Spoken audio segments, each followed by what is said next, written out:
الحمد لله الحمد لله نحمده ونستعينه ونستغفره ونعوذ بالله من شرور أنفسنا ومن سيئات أعمالنا من يهده الله فلا مضل له ومن يضلله فلا هادي له ونشهد أن لا إله إلا الله وحده لا شريك له ونشهد أن محمدا عبده ورسوله أما بعد فإن خير الحديث كتاب الله وخير الهدي هدي محمد صلى الله عليه وسلم وشر الأمور محدثاتها وكل محدثة بدعة وكل بدعة ضلالة وكل ضلالة في النار. أعوذ بالله من الشيطان الرجيم. بسم الله الرحمن الرحيم. والفجر وليال عشر والشفع والوتر والليل إذا يسر هل في ذلك قسم لذي حجر ألم تر كيف فعل ربك بعاد إرم ذات العماد التي لم يخلق مثلها في البلاد وثمود الذين جابوا الصخر بالواد وفرعون ذي الأوتاد الذين طغوا في البلاد فأكثروا فيها الفساد فصب عليهم ربك صوت عذاب إن ربك لبالمرصاد. بسم اللہ الرحمن الرحیم. اللہ کے نام سے جو بہت مہربان بہت پیار کرنے والا ہے. پڑھو پڑھاؤ اور سمجھو سمجھاؤ. قسم اس ذات کی جو فجر کو طلوع کرنے والا ہے اور اس رات کی اس ذات کی لیال عشر جو 10 راتوں کا رب ہے. والشفع والوتر شفع اور وتر کا رب ہے. واللیل اذا یسر اس رب کی قسم جو رات کو بالکل آسان بنا دیتا ہے. هل فی ذلک قسم لذی حجر اے مخاطب کیا تیرے پاس بات آئی ہے ان لوگوں کی جو صاحب ذی حجر تھے. الم تر کیف فعل ربک بعاد کیا تو نے دیکھا ہے عاد کے ساتھ تیرے رب نے کیا کیا. ارم ذات العماد جو بڑے بڑے ستونوں والے تھے بڑی طاقت کا مظاہرہ کرنے والے. الذی لم یخلق مثلها فی البلاد جن کے مقابلے کا ان کے زمانے میں کوئی اور نہیں تھا.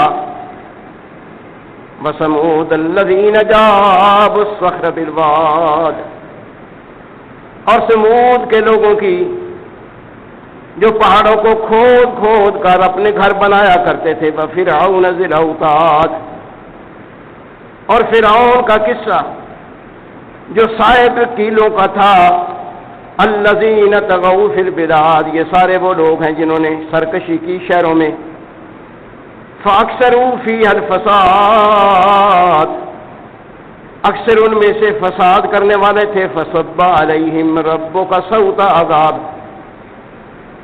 تیرے رب کا کوڑا ایسا برسا جو عذاب کا کوڑا تھا جس نے سب کو غائب کر دیا۔ ان ربک لبالمرصاد، بلا شبہ تیرے رب ایسے لوگوں کی گھات میں ہے۔ سبحان ربک رب العزت عما یصفون وسلام علی المرسلین والحمد للہ رب العالمین۔ اللہ رب کریم نے اس کائنات کا، اس دنیا کا نظام ایسا بنایا ہے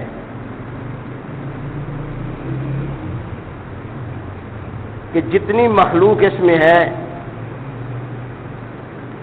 ساری مخلوق فی نفس ہی اپنی ذات کے لحاظ سے بھی یکساں ایک جیسی نہیں۔ ان تمام مخلوقات میں سے انسان بھی ایک مخلوق ہے۔ باقی مخلوقات کی بات کرنے کی بجائے انسان ہی کی بات کرنا چاہیے کہ انسان ہی مخاطب ہے۔ سمجھایا یہ جا رہا ہے کہ اس کائنات میں جتنے انسان ہیں، جب سے یہ سلسلہ شروع ہوا ہے اس وقت سے لے کر آج تک اور رہتی دنیا تک، اللہ رب کریم نے جو نظام بنایا یہ ایسا ہے کہ یہ سب آپس میں برابر برابر نہیں، اچھے بھی ہیں اور برے بھی،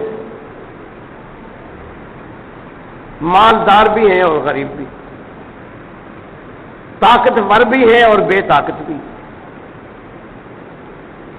اگر یہ یکسانیت ہوتی تو عقل اس بات کا تقاضا کرتی ہے کہ یہ نظام چل نہ سکتا۔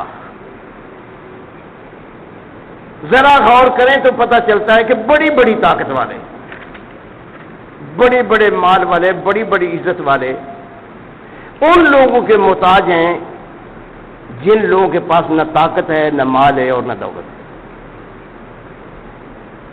غریب کو تو امیر کی ضرورت ہے ہی نہ، اس لیے کہ وہ دیکھتا ہے کہ اس کے پاس ہے، اس کے پاس آؤں گا، جاؤں گا، بیٹھوں گا، اٹھوں گا، تعلقات رکھوں گا، کچھ مل جائے گا۔ لیکن آپ کبھی غور کریں تو نظام قدرت نے ایسا بنایا ہے کہ اس غریب کے پاس ایسا کچھ ہے کہ امیر سے بھی زیادہ، غریب سے بھی زیادہ امیر محتاج ہے کہ ان غرباء کے ساتھ تعلق قائم رکھے۔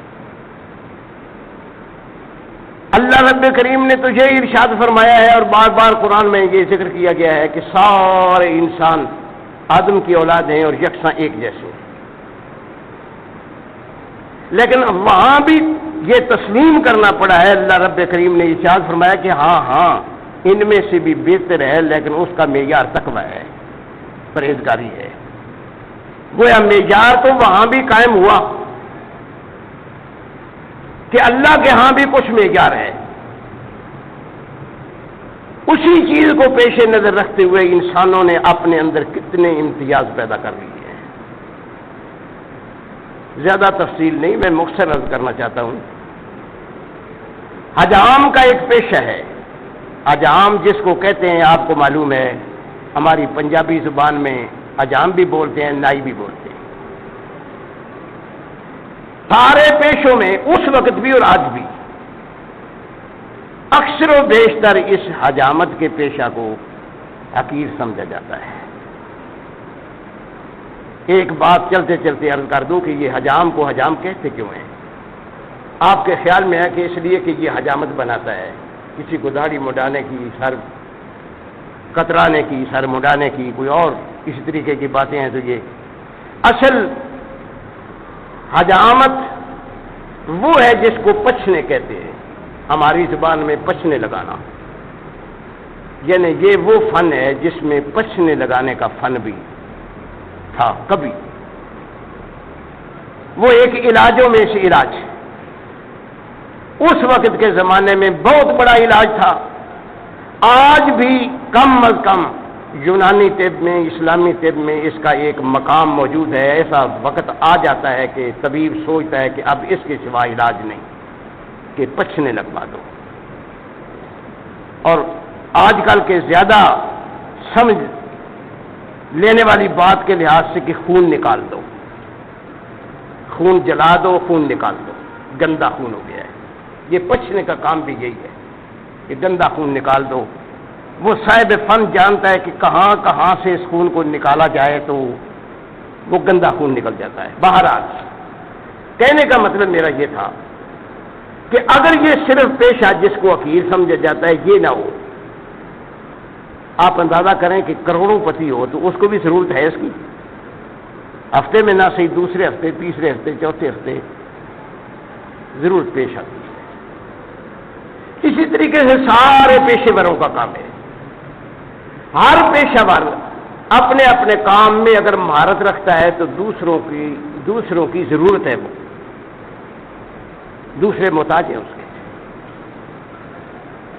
اسی لیے ہماری زبان میں عام ایک جملہ بولا جاتا ہے کہ اللہ رب کریم نے 5 انگلیاں برابر نہیں بنائیں، ان میں فرق ہے۔ پھر اس پر لکھنے والوں نے بڑا کچھ لکھا ہے۔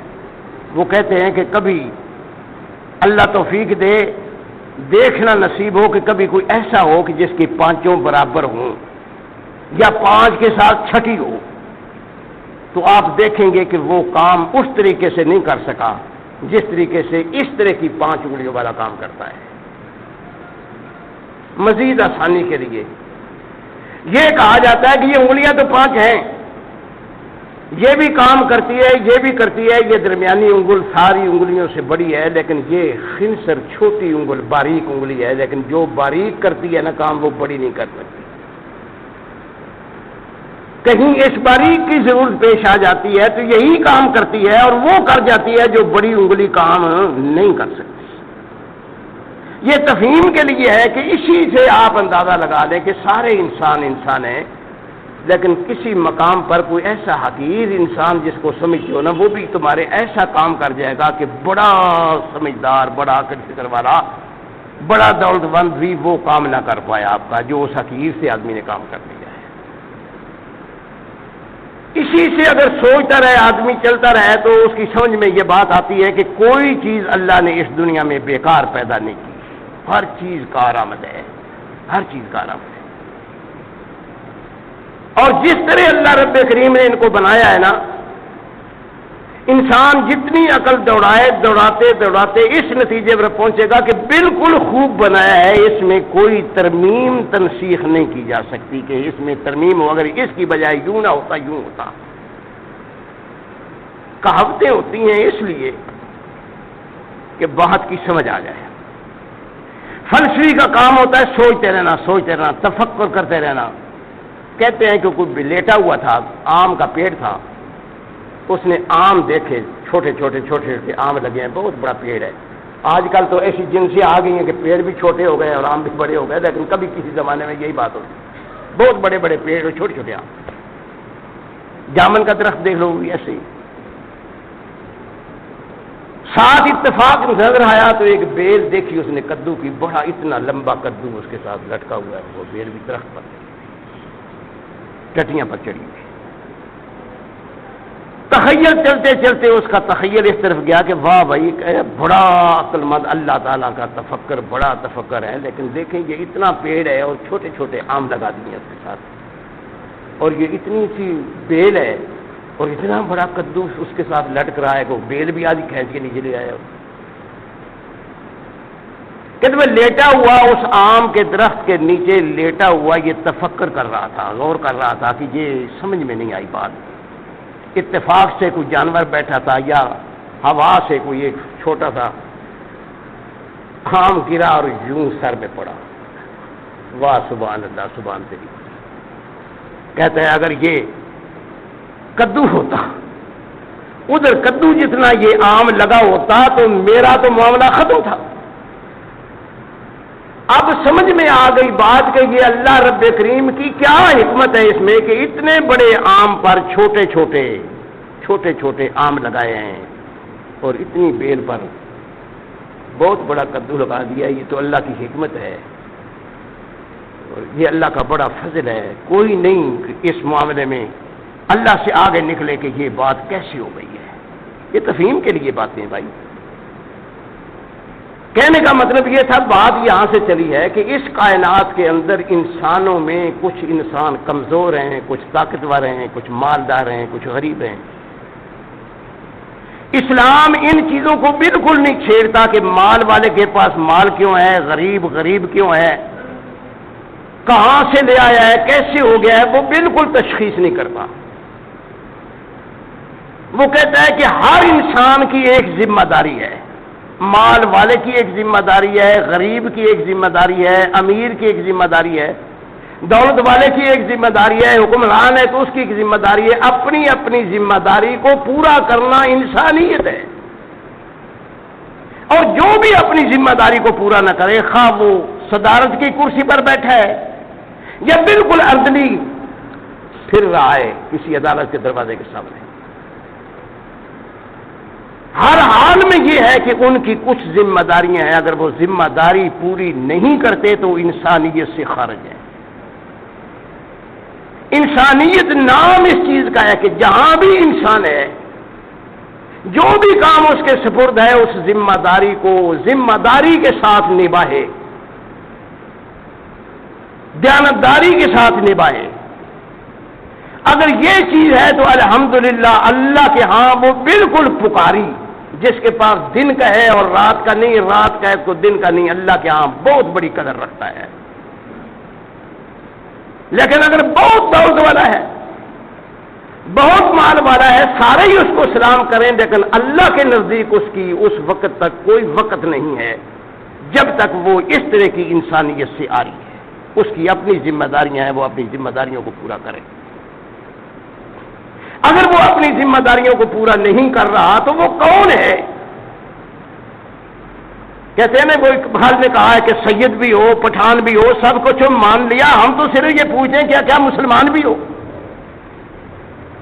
ذات اونچی ہو جانا، عہدہ بڑا مل جانا، صدارت کی کرسی مل جانا، یہ ساری چیزیں صحیح ہیں، لیکن انسانیت کا مقام ان سارے مقامات سے اوپر ہے۔ جتنا انسان بڑھتا چلا جائے گا، مقام بھی بڑھتا چلا جائے گا، ذمہ داریاں بھی بڑھتی چلی جائیں گی۔ اگر یہ تخیل نہیں ہے، اسلام نہیں ہے۔ اگر یہ تخیل موجود ہے تو اسلام ہے۔ اب میں آپ سے گزارش کر رہا ہوں، آپ سن رہے ہیں، آپ کہیں گے کہ یہ میں کہہ رہا ہوں، واللہ نہیں، جہاں تک میرا مطالعہ ہے اللہ کا بھی یہی حکم ہے اور پیغمبر اسلام صلی اللہ علیہ وسلم کا بھی یہی ارشاد ہے۔ آپ کا واضح ارشاد موجود ہے کہ کوئی شخص اس وقت تک مسلمان نہیں ہو سکتا جب تک دوسرے لوگ اس کے ہاتھ اور زبان سے محفوظ نہ رہیں۔ گویا جس شخص کی زبان سے، جس شخص کے ہاتھ سے دوسرے لوگ محفوظ نہ رہیں وہ مسلمان نہیں۔ یہ میں نہیں کہہ رہا، میرے پیغمبر محمد الرسول اللہ صلی اللہ علیہ وسلم کا ارشاد ہے۔ آپ الحدیث ہیں، کسی حدیث کی کتاب کو اٹھائیں تو حدیث موجود ہے۔ کہیں تشخیص یہ نہیں بتائی کہ نماز رفع یدین کر کے پڑھتا ہے یا بغیر رفع یدین کے، آمین اونچی کہتا ہے یا چھوٹی، 5 وقت نمازیں پڑھتا ہے یا اس میں کمی بھی کرتا ہے، کتنے وقت کس وقت اٹھتا ہے اور کس وقت سوتا ہے، کسی چیز کی بات نہیں کی، صرف ایک ہی بات کہی ہے پیغمبر نے، فرمایا کہ جس کے ہاتھ اور زبان سے دوسرے لوگ محفوظ نہیں ہیں وہ مسلمان نہیں۔ ہمارے یہاں معیار جو ہے نا اسلام کا وہ کچھ اور ہے، اسلام کا بنایا ہوا معیار ہی بالکل اور ہے۔ نماز کا اپنا مقام ہے، حج روزے کا اپنا مقام ہے، اس سے انکار نہیں کر رہے، لیکن سارے کام انسان کرے، حج بھی ادا کرے، ایک نہیں کئی حج، روزے بھی بالکل پابندی کے ساتھ رکھے، نماز بھی پڑھے، لیکن سارا کچھ وہ رسم کر رہا ہوگا جب اس کی زبان اور ہاتھ سے لوگ محفوظ نہیں ہوں گے۔ فرمایا مومن نہیں ہو سکتا جب تک اس کا ہمسایہ اس کے شر سے محفوظ نہیں ہے۔ میں قسم کھا کر کہتا ہوں کہ کسی مقام پر پیغمبر نے یہ ارشاد نہیں فرمایا کہ یہ ہمسائے میں رہنے والا یہودی ہے، عیسائی ہے، مسلم ہے، غیر مسلم ہے، ہمسائے میں رہتا ہے لیکن وہ تمہارے شر سے محفوظ نہیں ہے۔ 5 وقت نماز ادا کرو، حج پر حج ادا کرتے رہو، لیکن اگر وہ ہمسایہ تمہارے شر سے محفوظ نہیں ہے تو تم مسلمان نہیں۔ میں نہیں کہہ رہا، پیغمبر اسلام صلی اللہ علیہ وسلم کا فیصلہ ہے۔ یہ ساری چیزیں اسی بات کی اصلاح کے لیے ہیں کہ انسان بن جائے۔ انسان نہ بنے، باقی سارے کام کرتا رہے تو ان کی کوئی قیمت اللہ کے آنے۔ آج جس بات کا ذکر کیا جا رہا ہے نا، یہ ارشاد فرمایا جا رہا ہے کہ یہ کائنات کا سارا نظام چل رہا ہے۔ آپ رات کو خراٹے بھرے آرام کی نیند سوئے، ایک ذہن میں آپ کے بات موجود ہے کہ فجر طلوع ہوگی تو میں اٹھ کے یہ کام کروں گا، لیکن فجر طلوع کرنا آپ کے اختیار میں نہیں، فجر طلوع کرنا کسی اور کے اختیار میں ہے۔ سمجھایا یہ جا رہا ہے کہ یہ جو فجر طلوع کرتا ہے نا، تمہارا جی مانے یا نہ مانے، تم چاہو یا نہ چاہو، لیکن جب وہ ٹائم آ جائے گا فجر طلوع ہونے کا تو فجر طلوع ہو جائے گی۔ لیکن یہ استثناء نہیں کی جا سکتی کہ یہ مسلمانوں کا علاقہ ہے، اس میں تو فجر طلوع ہو، لیکن کافروں کے علاقے میں فجر طلوع کیوں؟ علاقہ کافروں کا ہے، مسلمانوں کا ہے، یہودیوں کا ہے، عیسائیوں کا ہے، ہندوؤں کا ہے، سکھوں کا ہے، جن کا بھی علاقہ ہے۔ نظام قدرت جو بنا ہے وہ اسی طریقے سے بنایا گیا ہے کہ جب ٹائم آ جائے گا تو فجر طلوع ہو جائے گی۔ اب فجر طلوع ہونے کے بعد آپ کو کیا کرنا ہے، وہ پروگرام کیا ہے، دوسرے نے کیا پروگرام بنایا، تیسرے نے کیا پروگرام بنایا، یہ تو تمہارے پروگرام ہے اپنے۔ لیکن اللہ رب کریم کے ہاں کوئی اس بات کی امتیاز نہیں رکھا گیا کہ اس علاقے میں فجر طلوع ہو مسلمانوں کے لیے، فرما برداروں کے لیے، لیکن جو غیر مسلم ہیں ان کی فجر طلوع نہ ہو۔ فرمایا یہ اللہ رب کریم کے کام جو ہیں وہ سارے یکساں ایک جیسے چلتے ہیں، اس میں کوئی استثناء نہیں۔ پھر ان ساری چیزوں کے باوجود تم نے یہ استثناء کہاں سے رکھ لی ہے کہ یہ کمین ہے، یہ چھوٹا ہے، اس کے ساتھ ہم مل کے بیٹھ نہیں سکتے، کھا نہیں سکتے، پی نہیں سکتے، بیٹھ نہیں سکتے؟ یہ کہاں سے تم نے اسے صورتیں نکال لی ہیں؟ یہ اللہ رب کریم کا نظام تو ایسا ہے کہ سب کو ایک جیسی صورتحال سے دو چار کیا ہے۔ اس نے سورج نے روشنی دی ہے، جس طرح مسلمان کی فصلیں پکا رہا ہے، بالکل اسی طرح ہندوؤں اور سکھوں اور عیسائیوں کی فصلیں بھی پکا رہا ہے۔ کبھی اللہ رب کریم نے اس بات میں امتیاز نہیں کیا کہ یہ تو نیک لوگوں کی فصل ہے، یہ تو پک کے تیار ہو جائے، لیکن یہ ساتھ ہندوؤں، سکھوں، عیسائیوں، نافرمانوں، کافروں کی ہے جو برباد کر دو۔ یہ نظام قدرت کا ایسا ہی بنا ہے۔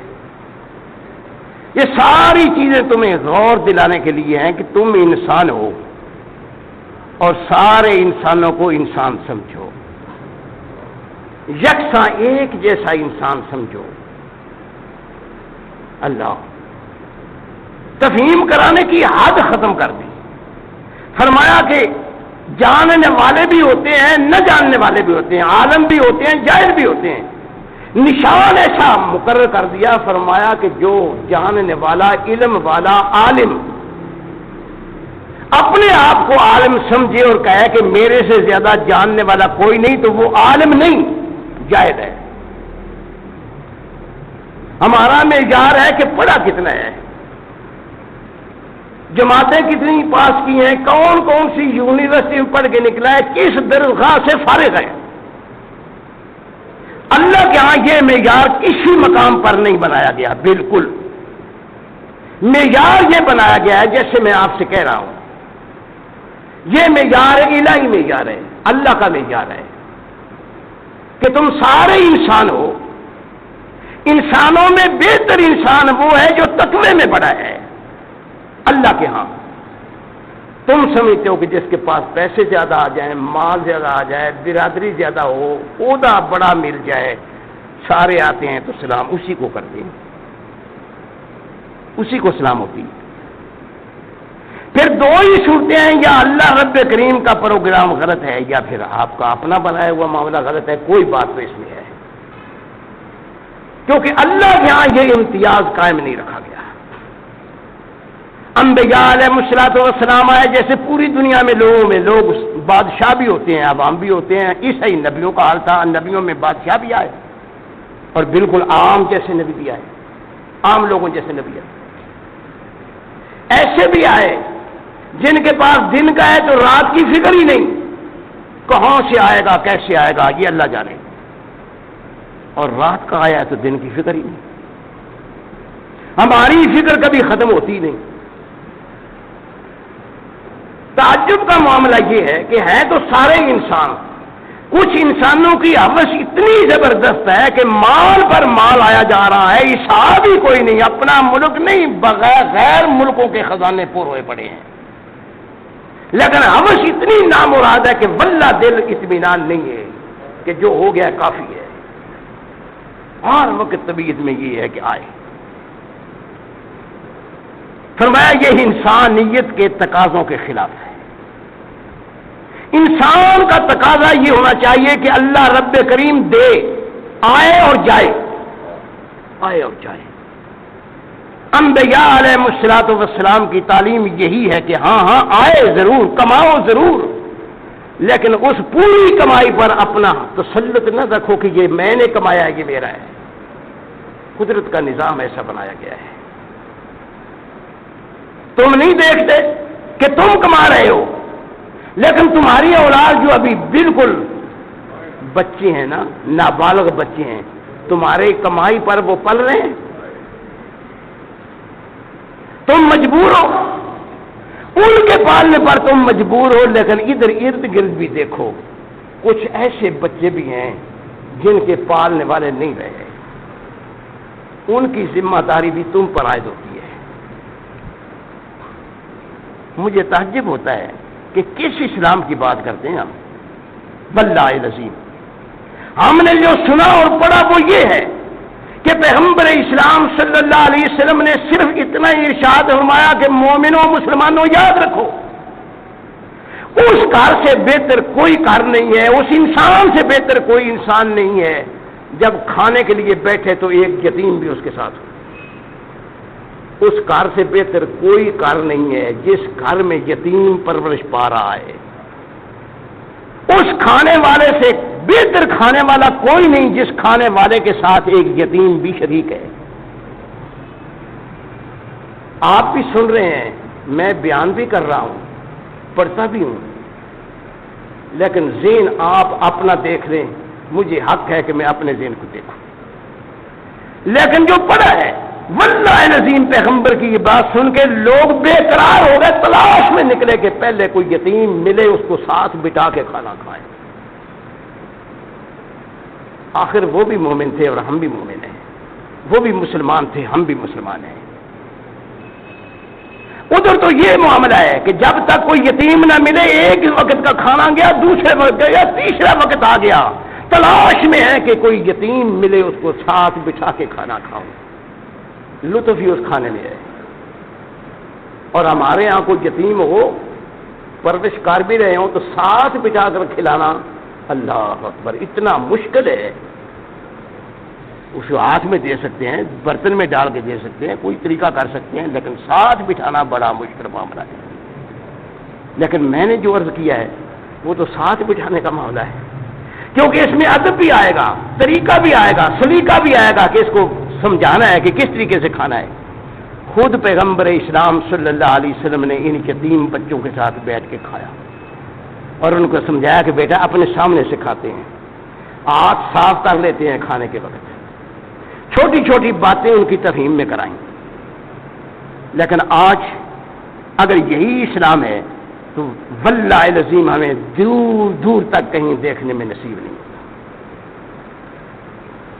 عوام تو عوام رہے یار، بڑے بڑے علماء،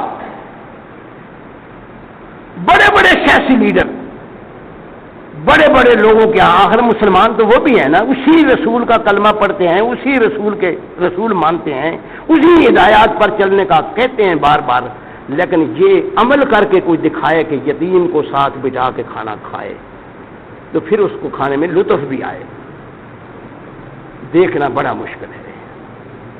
عرض یہ کر رہا تھا کہ قرآن کریم نے یہ ارشاد فرمایا کہ یاد رکھو کالی رات بھی اللہ کی بنائی ہوئی ہے، اور یہ صبح جب طلوع ہوتی ہے، فجر طلوع ہوتی ہے تو وہ بھی اللہ کا ایک نظام ہے، لیکن وہ فجر طلوع ہوتی ہے تو تم چونک جاتے ہو کہ اب اٹھنے کا وقت آ گیا ہے۔ ابھی تمہارے پروگرام تشکیل جو رات کو دیے تھے وہ پروگرام تمہارے ذہن میں آ گئے ہیں کہ ہم نے یہ بھی کرنا ہے، یہ بھی کرنا ہے، یہ بھی کرنا ہے۔ کبھی خیال کیا کہ اگر اللہ رب کریم چاہے رات کر دے اور رات ہی رہے، اللہ لیلۃ سرمدا، رات ہی رہے، وہ دن طلوع ہی نہ کرے تو تمہارا عاشر کیا ہو جائے؟ لیکن وہ اللہ رب کریم ایسی کریم ذات ہے کہ نہ تمہارے ساتھ مشورہ کیا ہے، نہ تمہارے ساتھ بات کی ہے، نہ تمہارے ساتھ کوئی، لیکن وہ اپنے وقت پر رات کو بھی لا رہا ہے اور دن کو بھی لا رہا ہے۔ رات تمہارے لیے سکون کے لیے بنائی ہے، دن تمہارے کام کاج کے لیے۔ وہ طلوع کرتا ہے فجر کو، والفجر، قسم ہے اس رب کی جو فجر کو طلوع کرنے والا ہے۔ مسلمان کا دل کدھر اٹکا ہے؟ فجر طلوع ہونے سے پہلے پہلے اس کو کیا کام کرنے ہیں، اور آپ اپنی ذمہ داریوں کو دیکھ لیں کہ آج ہم اپنی اپنی ذمہ داری کیا سمجھیں۔ فرمایا صبر، فجر طلوع ہو جائے تو پہلا کام مسلمان کا یہ ہے کہ اس کے ذہن میں آئے کہ میں نے اپنے رب کی عبادت میں کھڑے ہونا ہے۔ کوئی اذان دے رہا ہے، کوئی وضو کر رہا ہے،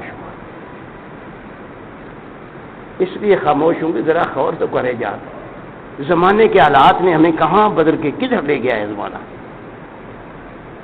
اسلام کی ہدایت یہ تھی کہ عشاء کی نماز لیٹ کر کے پڑھو، لیکن نماز پڑھو اور سو جاؤ۔ ہم نماز پڑھنے کے بعد اپنے پروگرام تشکیل دیتے ہیں کہ رات 11 بجے تک، 12 بجے تک، 1 بجے تک ہمارا یہ پروگرام چلے گا، ہم بڑے سکون کے ساتھ وہاں بیٹھتے ہیں۔ صبح فجر طلوع ہوتی ہے، اسلام نے کوئی اور طریقہ بتایا، ہم خراٹے پڑھ رہے ہوتے ہیں، 7 بجے سے پہلے پہلے صاحب اٹھ نہیں سکتے، بلکہ 7 تو میں کہہ رہا ہوں ہر وقت تو نہیں، 7، 8، 8:30، 9 بجے سے پہلے پہلے کون اٹھتا ہے؟ یعنی پورا نظام جو ہے نا وہ بدل دیا ہے، لیکن اسلام نے اپنی بات کو بالکل نہیں بدلا۔ کبھی نہیں یہ کہا کہ یار چلو اب تمہارا معاملہ اس طرح بدل گیا ہے تو لہذا ہم ٹائم بدل دیتے ہیں اپنا، نماز اس وقت کر لو، فلاں اس وقت کر لو، وہ جو نماز کے ٹائم مقرر کر دیے ہیں نا وہ اپنا ٹائم، فجر طلوع ہو گئی ہے، اب تم کو پہلا کام جو فجر طلوع ہونے کے بعد کرنا ہے وہ اللہ رب کریم کی عبادت میں مصروف ہونا، اللہ اکبر کی آواز اور خدائیں سارے قانون۔ کوئی خوش قسمت شاید ہی الا ماشاءاللہ، ہم دیکھ رہے ہیں کہ جہاں نمازی پڑھنے والے نمازیں ہیں بھی، وہاں بھی سورج طلوع ہونے کے قریب جائے تو آنکھیں ملتا مسجد میں آ جائے، ورنہ اس وقت اٹھنے کو کبھی جی نہیں چاہتا۔ یہ تم نماز کا ٹائم بدل دو، سارے لوگ تو ایسے کر رہے ہیں۔ ادھر قرآن یہ کہتا ہے کہ وہ فجر طلوع ہو گئی، اس کے بعد جو تم کو کام تشکیل دینے ہیں وہ فجر کو سامنے رکھ کر دینے ہیں کہ فجر طلوع ہو رہی ہے تو تم کو کیا کرنا ہے اٹھ کے۔ اس لیے تمہیں وارننگ دی گئی ہے کہ وہ رب جس نے فجر طلوع کر دی ہے، لیکن تمہارا اس معاملے میں خیال نہیں کیا کہ رات صاحب بڑی لیٹ سوئے ہیں، پروگرام دیکھتے رہے ہیں اور یہ فجر تھوڑی لیٹ کر دو۔ وَلَيَالٍ عَشْرٍ، جن میں مخصوص راتیں گن گن کر کے تم کرتے ہو نا کہ یہ راتیں بڑی مخصوص ہیں، ان راتوں کی بڑی قیمت ہے۔ وہ 10 راتیں بے شمار قوموں نے بے شمار طریقوں سے رکھی۔ کچھ ہمارے بھائی ہیں انہوں نے 10 راتیں گن گن کر رکھی ہوئی ہیں کیونکہ 11ویں رات کو 11ویں شریف پکانی ہے۔ اتنی 11-10 راتیں گنی ہے کہ جی یہ آدم کو توبہ قبول ہوئی تو 10ویں رات کی 11ویں رات کی اور 10ویں دن کی 10 دن ختم ہو گئے تھے، رات ہی 11 آنے والی تھی، توبہ قبول ہو گئی، فلاں نے نجات پائی، فلاں کی، وہ 10 راتیں دن گن کر کے 11ویں رات کو سوچتے رہے۔ فرمایا یہ تمہاری سوچ تو ادھر جاتی ہے، لیکن ان راتوں اور دنوں کو بدلنے والے کا تمہیں کبھی خیال نہیں آیا کہ وہ کون سا نظام ہے جس نظام کے مطابق یہ رات سے دن اور دن سے رات بدلتے رہتے ہیں۔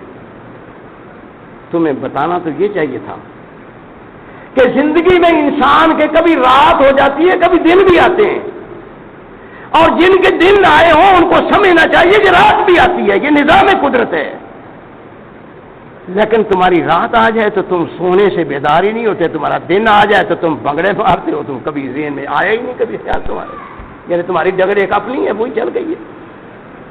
اس ذات کا خیال رکھو جس نے اس کائنات میں نظام کو پھیلا دیا ہے، وہ رات کے بعد دن اور دن کے بعد رات اپنے وقت کے مطابق لاتا رہتا ہے، تاکہ تمہیں وارننگ دے کہ یہ دنیا کا نظام ایک جیسا یکساں قائم نہیں رہتا، رات دن بدلتا رہتے ہیں، کبھی رات دن میں چلی جاتی ہے، کبھی دن رات میں چلا جاتا ہے۔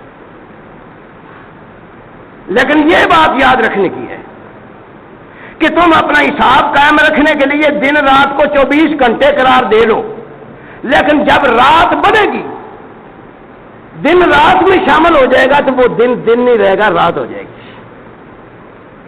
اور جب دن بڑھے گا، جیسے آج بڑھ رہا ہے، جیسے دن بڑھے گا، رات دن میں داخل ہوتی چلی جائے گی، لیکن وہ رات دن بن جائے گی، رات نہیں رہے گی۔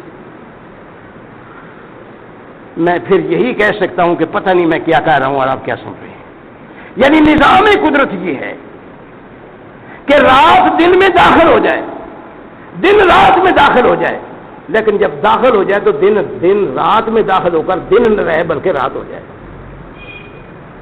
رات دن میں داخل ہو جائے تو رات نہ رہے بلکہ دن ہو جائے۔ یہ تمہیں درس ہے، اگر تفہیم کر لو، اللہ توفیق عطا فرمائے تو اس نظام کے اندر تم کو رہنا ہے۔ اگر کہیں تمہاری رات آ گئی ہے، انما العسر یسرا، تکلیف آئی ہے، تنگی آئی ہے، تو تنگی پر ہی خیال نہ رکھو، آسانی کی طرف جاؤ۔ وہ دیکھو کہ اللہ رب کریم کے نظام میں اگر تنگی ہے تو آسانی بھی ہے۔ یہ نہیں ہو سکتا کہ ہمیشہ تنگی رہنا، کیونکہ کائنات کا نظام ہے، یہ ہمیشہ تنگی نہیں۔ اور آسانی آئی ہے تو سوچتے رہو کہ ہمیشہ آسانی نہیں، آسانی کے بعد تنگی اور تنگی کے بعد آسانی۔ ان مع العسر یسرا، ان مع العسر یسرا، تکلیف آئے، فرمایا انسانوں یاد رکھو کبھی تمہیں ملے گا، کبھی تم سے لے لیا جائے گا۔ یہ قدرت کا نظام ہے، عطا کرنا بھی اس کا کام ہے اور لینا بھی اس کا کام ہے۔ تمہارا کام یہ ہے کہ جب دے اتنے نہ خوش ہو جاؤ کہ ناچتے ہی رہو، اور تمہیں یاد ہی نہ رہے کہ یہ جو دیا ہے وہ دینے والا بھی کوئی ہے، یہ تو اس کا نظام ہے، اس نے دیا ہے تو اس خوشی کو اعتدال کے اندر رکھو۔ اگر اس دینے والے نے لے لیا ہے تو تمہارے اختیار کا مسئلہ نہیں ہے، تم بیٹھے ہوتے ہو سامنے، تمہارے بچے کی جان نکل رہی ہوتی ہے، باپ کی نکل رہی ہوتی ہے، بیوی کی نکل رہی ہوتی ہے، تم سامنے دیکھتے ہو لیکن اس کو لوٹا نہیں سکتے۔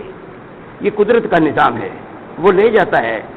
جب وہ لے جائے تو تم اتنے تأسف میں نہ جا پڑو کہ رو رو کے، کھو کے، پٹ کے اپنا آپ برباد کر لو۔ یہ قدرت کا نظام ہے، اس میں رونا بھی ہے، دھونا بھی ہے، اس میں خوشیاں بھی ہیں، جہاں بجتی ہیں شہنائیاں وہاں ماتم بھی ہوتے ہیں، یہ قدرت کا نظام ہے۔ لیکن جب شہنائی کا وقت آئے تو تمہیں یاد ہی نہ رہے، نہیں، اسی گھر میں، جس گھر میں آج ماتم ہو رہا ہے، کل شہنائیاں بھی بجیں گی، اور اسی گھر میں جس میں آج شہنائیاں بج رہی ہیں، کل ماتم بھی ہوں گے۔ قدرت کا یہ نظام ہے۔ اور جب تمہیں عطا کرے اتنے نہ خوش ہو جاؤ، اور جب تم سے لے لے تو پھر اتنی ہلاک نہ ہونا شروع ہو جاؤ کہ رو رو کے، پیٹ کے اپنا آپ برباد کر لو۔ قرآن کی ہدایت تو یہی ہے، لیکن ہمارا ہمارا دین اور مذہب بھی جن کا پیٹنا ہو گیا ہے وہ رج رج کے پیٹتے کہتے ہیں ہمارا دین ہی پیٹنا ہے. ادھر اسلام منع کرتا ہے کہ نہیں یہ قدرت کا نظام ہے. جہاں بڑے بڑے آئے چلے گئے نا اس دنیا میں ثبات ہے جو نہیں. نبی نہیں رہ سکتا, ولی نہیں رہ سکتا, اچھا نہیں رہ سکتا, برا نہیں رہ سکتا, سب کو جانا ہے اپنے وقت پر. جو آیا ہے اس کو ہر حال جانا ہے. اس وقت جب طاقت ہے, خوشیاں ہیں, اس وقت کو بھی ذہن میں رکھو. کبھی کبھی سوچا کرو بھائی, خدا کے لیے کبھی کبھی سوچا کرو.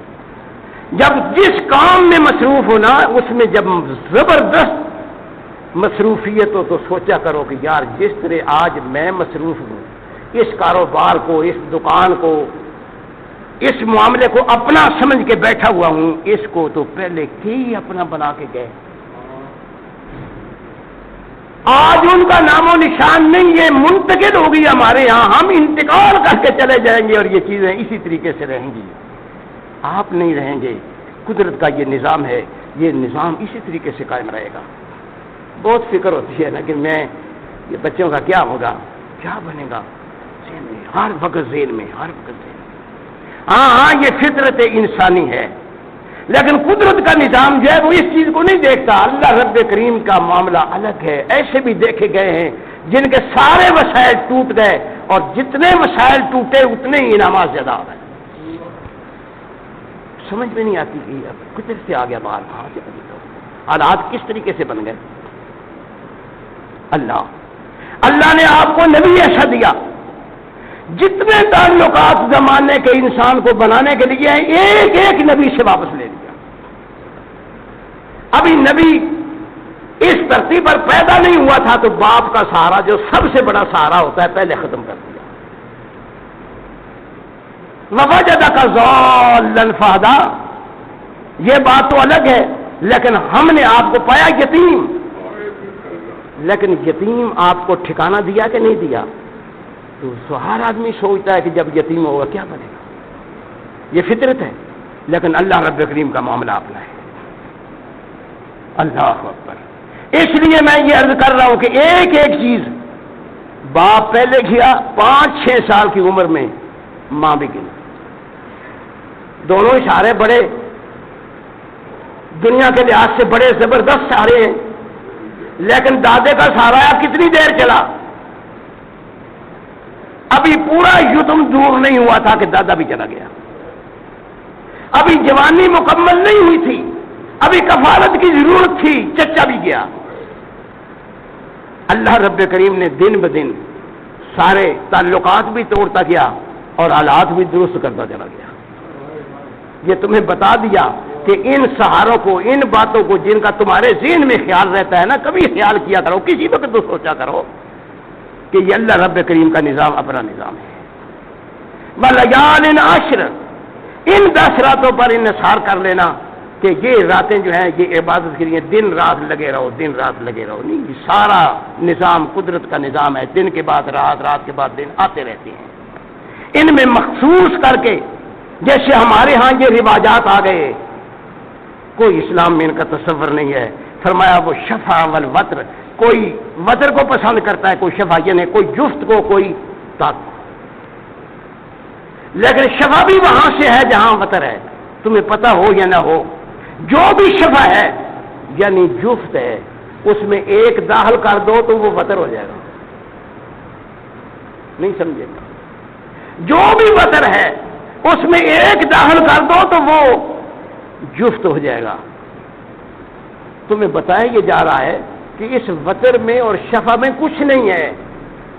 وتر میں داخل کرنا اللہ کا کام ہے, وہ داخل کر دے تو وتر وتر نہیں رہتا بلکہ جفت ہو جاتا ہے.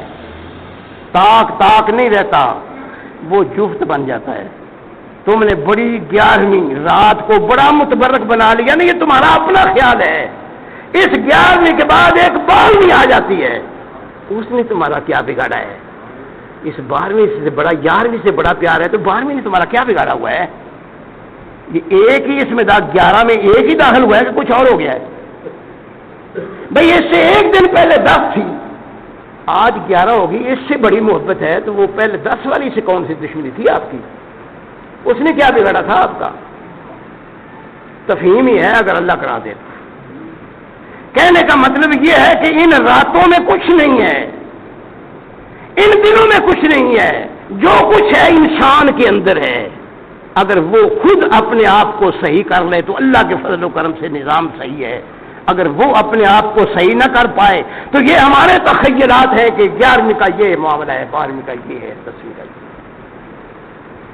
لیکن ہمارے یہاں جو رواجات ہیں اتنے پکے ہیں. اللہ اللہ آج تو جی ساری دن کھڑے رہنا ہے، سارا رات جو ہے ہمیں جکڑ گئے. پیغمبر اسلام صلی اللہ سے بات ہو رہی تھی، آپ کی نظر پڑی تو ایک آدمی سخت دھوپ میں کھڑا ہے. صحیح بخاری صحیح مسلم، سخت دھوپ میں. اپنی بات کو روک کے ارشاد فرمایا کہ وہ شاید بڑی سخت دھوپ میں کھڑے ہیں دوپہر کے وقت. کیوں؟ بات جاری رہا. معلوم ہوا کسی کہنے والے نے بتا دیا کہ یا رسول اللہ اس اللہ کے بندے نے منت مانی ہے کہ میں روزہ بھی رکھوں گا، میرا فلاں کام ہو گیا اور کھڑا رہوں گا دھوپ میں. اس نے روزہ بھی رکھا ہے اور دھوپ میں بھی کھڑا ہوا ہے. فرمایا اس کو واپس بلاؤ، اس کو کہو کہ چھاؤں میں بیٹھو، تمہاری منت کو کچھ نہیں ہوتا. تمہاری اتنی منت یہ صحیح ہے کہ تم روزے دار ہو، روزہ رکھا ہے، یہ صحیح ہے، اپنی یہ منت پوری کرو، لیکن یہ دھوپ میں کھڑے ہونے والا معاملہ صحیح نہیں ہے. سائے میں آ جاؤ، کچھ نہیں ہوتا. میں پتہ نہیں کیا کہہ گیا ہوں اور آپ کیا سوچ گئے. ہمارے ہاں کون کون سے رواجات، کن کن جکڑ بندیوں میں ہم جکڑے ہوئے ہیں، ان کی طرف ہمارا دھیان. یہ نہیں ماں یہ کہہ گئی تھی، باپ یہ کہہ گئی. الحمدللہ الحمدللہ نحمده ونستعینه ونستغفره ونعوذ باللہ من شرور انفسنا ومن سیئات اعمالنا من یهده اللہ فلا مضل له ومن یضلله فلا هادی له ونشهد ان لا الہ الا اللہ وحدہ لا شریک له ونشهد ان محمدا عبدہ ورسولہ. اما بعد فإن خير الحديث كتاب الله وخير الهدي هدي محمد صلى الله عليه وسلم وشر الأمور محدثاتها وكل محدثة بدعة وكل بدعة ضلالة وكل ضلالة في النار. فأعوذ بالله من الشيطان الرجيم. بسم الله الرحمن الرحيم. والفجر والليال عشر والشفع والوتر والليل إذا يسر هل في ذلك قسم الذي هجر ألم تر كيف فعل ربك بعاد إرم ذات العماد التي لم يخلق مثلها في البلاد وثمود الذين جابوا الصخر بالواد وفرعون ذي الأوتاد الذين طغوا في البلاد فأكثروا فيها الفساد فصب عليهم ربك صوت عذاب إن ربك لبالمرصاد. میرے دوستو، بزرگوں، بھائیوں، کبھی زمانہ تھا کہ قومیں من حیث القوم کوئی پروگرام تشکیل دیتی تھی اور وہ مدت تک جاری رہتا تھا. جب تک قوم ایک موجود ہے وہ پروگرام بھی جاری ہے. اب زمانہ بدل گیا. اب ایک ہی قوم میں بار بار ریاست اور پروگرام بدلتے رہتے ہیں. اب وہ سیاسی نظام قومی نظام نہیں رہا بلکہ وہ سیاسی پارٹیوں کا نظام ہو گیا. ہر پارٹی جو آتی ہے اپنا نظام بناتی ہے، جو آتا ہے وہ اپنا نظام بناتا ہے اور اپنی طبیعت سے اتنا پختہ بناتا ہے کہ اب تو میں نے جو بنا دیا ہے نا وہ ایسا ہے کہ اس میں ترمیم نہیں. لیکن ابھی اس کا پروگرام تشکیل مکمل نہیں تشکیل پا لیتا کہ نظام بدل جاتا ہے، پارٹی بدل جاتی ہے، آدمی نئے آ جاتے ہیں، وہ کہتے ہیں نہیں وہ سارا نظام غلط تھا. ہم جو اس وقت نیا نظام بنائیں گے نا وہ نظام بڑا اچھا نظام بنے گا. پہلے سارے نظام کو ختم کر دیا، ایک نیا نظام. میں کہہ رہا ہوں اور آپ سن رہے ہیں، جب سے یہ ملک پاکستان مارز وجود میں آیا ہے ہماری سیاسی پارٹیوں کا یہی سٹنٹ ہے. ہر جماعت آتی ہے ایک نیا پروگرام، دوسری جماعت آتی ہے تو ایک نیا پروگرام. تمہیں سمجھایا یہ جا رہا ہے کہ بھائی تم یہ نئے نئے پروگرام سوچتے ہو، کبھی تم نے سوچا کہ تم سے پہلے اس دنیا میں کتنی قومیں آباد ہو کے گئیں؟ اگر نہیں معلوم تو تاریخ کے لحاظ سے تمہیں بتاتے ہیں کہ اس کائنات کے اندر ایک قوم عاد تھی. انہوں نے محلات بنائے بڑے بڑے اونچے. تاریخ کہتی ہے کہ اتنی دیر تک کہ ایسے آدمی کرتا تھا تو آخری چوٹی تک نظر نہیں پہنچتی تھی. اب تم کہتے ہو 26 منزلیں ہو گئی ہیں، 28 ہو گئی ہیں جی، 120 تک چلے گئے ہیں جی، 140 منزلیں تیار ہو گئی ہیں. کبھی غور کرو، واللہ قرآن یہ تمہیں کہہ رہا ہے کہ اس طرح کی منزلیں لوگ پہلے بھی تیار کرتے رہے. قوم عاد اس معاملے میں معروف قوم ہے جس نے بڑا زبردست پروگرام بنایا کہ ہم اتنی مضبوط عمارتیں بنائیں گے کہ ان کو کوئی چیز تباہ و برباد نہیں کر سکتی. قوم چلتی رہی. میں نہیں کہہ سکتا کہ وہ کچھ 10 سال کی، 20 سال کی، 50 سال کی نہیں، سینکڑوں سال نکل گئے، لیکن اللہ رب کریم کا پروگرام آیا. نہ بلڈنگوں کا پتہ چلا کدھر گئی اور نہ قوم کا پتہ چلا کدھر گئی. پیغمبر اسلام صلی اللہ علیہ وسلم کے بارے میں حدیث میں یہ آتا ہے کہ فلاں قوم کے علاقے سے آپ گزرے تو آپ نے کہا کہ یہ کھنڈرات دیکھ لو، یہ قوم عاد کے کھنڈرات. جب وہ تباہی مچ گئی، سب کچھ تباہ و برباد ہو گیا، تو بعد میں جو قوم پیدا ہوئی انہوں نے کہا کہ ہمارے آباء و اجداد نے غلطی کی کہ اتنی اتنی اونچی بلڈنگیں بنائیں، اس لیے جب زمین میں زلزلہ آیا تو زمین بوس ہو گئی. ہم نیا فن تیار کریں گے، نئے فن کے مطابق پہاڑوں کو کھود کر کے پہاڑوں کے اندر بلڈنگیں بنائیں گے. قوم سمود آئی، تاریخ کو اٹھا کے دیکھ لو. قوم سمود نے پہاڑوں کے اندر اتنے اتنے بڑے محلات تیار کیے.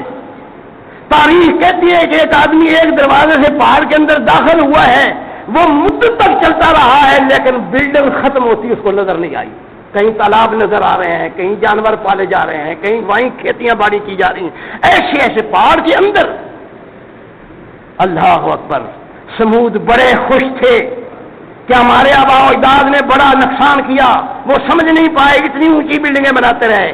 ہماری سمجھ میں یہ بات آئی، پروگرام تو ہمارا ہے جو ہم نے تشکیل دیا، دیکھو ہمارے پہاڑوں میں جا کر کے. اللہ اکبر. وقت آ گیا.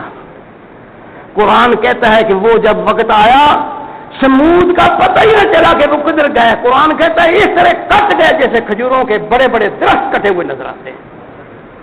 نہ مکانوں کا پتہ چلا، نہ پہاڑوں کا پتہ چلا کہ وہ کدھر زمین کے اندر کہیں دس گئے. ان کا پروگرام بھی ختم ہو گیا. فرمایا ان کے بعد ایک فرعون آیا، اس نے کیا کیا کھیل کھیلے اس دنیا کے اندر. وہ اپنے آپ کو رب بنوا کے گیا، لیکن اس کا بھی وقت آ گیا ایک دن کے ختم ہونے کا معاملہ. اس لحاظ سے ہر پروگرام بنانے والے کو یہ پہلے ذہن میں رکھنا چاہیے کہ جتنا بھی اس وقت میں پروگرام بناؤں گا، پروگرام کو منہدم کرنے والی بھی ایک ذات موجود ہے. آج جس دور سے ہم گزر رہے ہیں، اس دور میں یا تو اپنے معاملات میں ہم نے کیا کچھ کیا ہے، کیسے کیسے پروگرام بدل رہے ہیں، اور ہمارے پچھلے کون کون سی قوموں کے ساتھ کیا کیا معاہدے کر کے گئے ہیں جن کا نتیجہ آج ہم بھگت رہے ہیں، اور جو اس وقت موجود ہیں وہ کیا کیا کر رہے ہیں. ان باتوں پر نظر الا ماشاءاللہ کسی کی ہو، یہ پارٹی اس طرح اندھا کر دیتی ہے انسان کو کہ دیکھ ہی نہیں دیتی کہ پارٹی کر کیا رہی ہے. یہ یاد رکھیے کہ قوموں میں پہلے بھی یہ زندگیاں گزر چکی اور اس طرح کے پروگرام نکل چکے. آج بھی وہی صورت ہے. آج نیا زمانہ آ گیا، جلدی معاملہ ختم ہو جاتا ہے. اس وقت سینکڑوں ہزاروں سال چلتا تھا، آج وہ سالوں کے اندر رہ کر کے انسان دیکھ رہا ہے کہ ہماری آنکھوں کے سامنے کون کون سے پروگرام آئے اور کتنے آئے، کتنے بنے اور روزانہ بن رہے ہیں. اللہ ہمیں توفیق عطا فرمائے ہم اس پروگرام کی طرف آ جائیں جو اللہ رب کریم نے اپنے پیغمبر محمد الرسول اللہ کو پیغام پروگرام بنا کر دیا کہ اے رسول یہ تیرے لیے پروگرام ہے. جتنی اسلامی دنیا اس وقت موجود ہے، اسلام کسی ایک مقام پر بھی اس قرآن سے اس پروگرام کو تشکیل دیا ہوا نہیں پایا گیا کہ قرآن نے جو نظام تشکیل دیا گیا ہے، کیا نظام تشکیل دیا ہے، وہ بھی تو تلاش کریں کہ وہ کہاں ہے. واللہ العظیم جتنے پروگرام ہیں اس دنیا کے اندر چل رہے ہیں، آپ کہتے ہیں بڑے مضبوط پروگرام ہیں، ان کا کوئی نہ کوئی پرتو ان لوگوں نے یہاں سے لیا ہے اور ہم نے آنکھیں بند کر دی۔ ہمیں صرف یہ سکھا دیا گیا ہے کہ یہ ثواب حاصل کرنے کے لیے، چومنے کے لیے، چاٹنے کے لیے، قسم کے لیے، نیاں کے لیے یہ کتاب رکھی گئی ہے، برکت حاصل کرنے کے لیے، اور بہت خوش ہے کہ پڑھ پڑھ کے اپنے حفاظ سے، مولویوں سے، قاریوں سے اپنی ماں اور باپ کو بخشواؤں۔ کسی مقام پر ہمارے ذہن میں یہ بات نہیں آنے دے رہے کہ اس قرآن کے اندر ہماری زندگی کا پروگرام ہے کہ آپ نے زندگی کیسے گزارنی ہے۔ میں دعائی کر سکتا ہوں، وقت آپ کا ختم ہو رہا ہے، کہ اللہ ہمیں اس طرف بھی سوچنے کی توفیق دے کہ ہم اس قرآن کو اس نظر سے دیکھیں کہ یہ ہماری زندگی کا کون سا پروگرام دیتا ہے۔ ربنا لا تزغ قلوبنا بعد إذ هديتنا وهب لنا من لدنك رحمة إنك أنت